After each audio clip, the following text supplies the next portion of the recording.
Kusama, from here to infinity.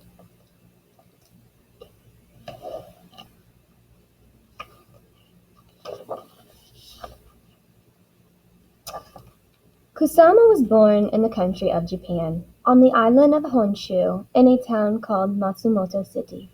An old palace, made of wood and stone, overlooked a moat where swans swam. The streets were lined with little shops, and snow-capped mountains rose in the distance, swallowing up the sun as it went down in the evening.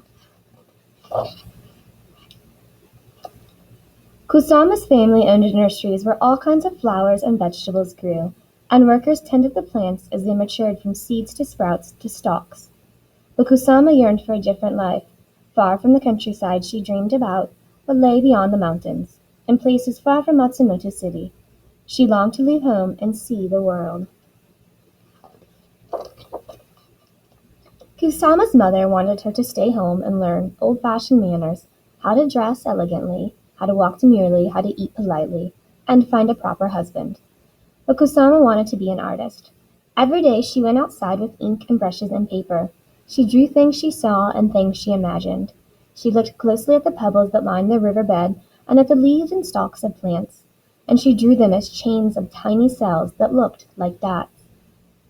When she was older and studying in art school, her teachers disapproved of her work, and they demanded that Kusama paint in the traditional, precise Japanese style.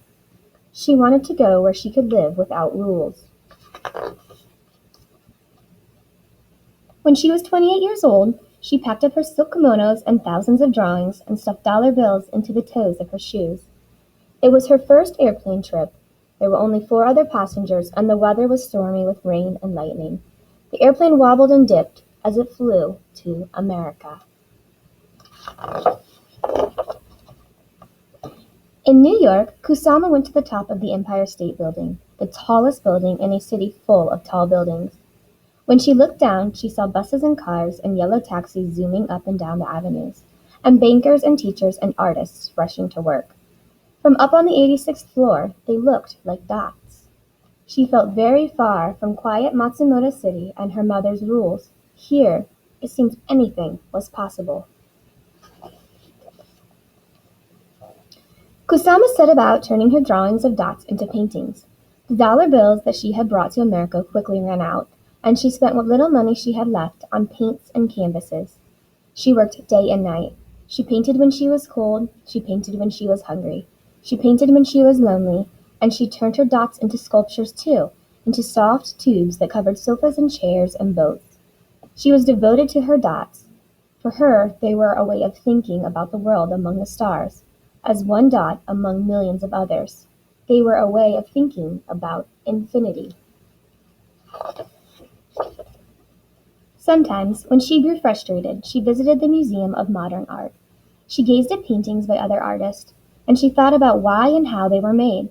She looked at pictures of dancing girls and swirling night skies, trying to solve them as if they were puzzles. Her paintings seemed so different from those she had seen at the Museum of Modern Art. When she at last was ready to show her work in public, she invited all the friends she had made in New York. When she arrived at the gallery, a crowd was spilling out onto the sidewalk. Her friends lifted her into the air, shouting, "Kusama, you've finally done it!"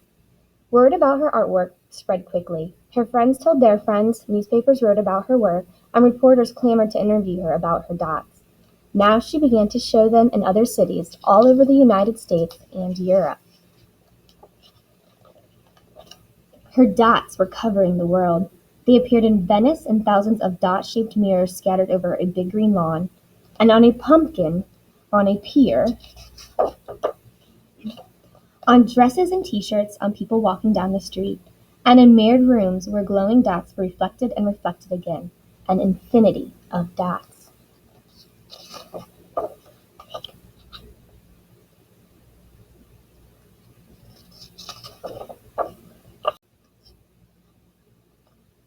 Having visited many countries all over the world, Kusama returned to Japan.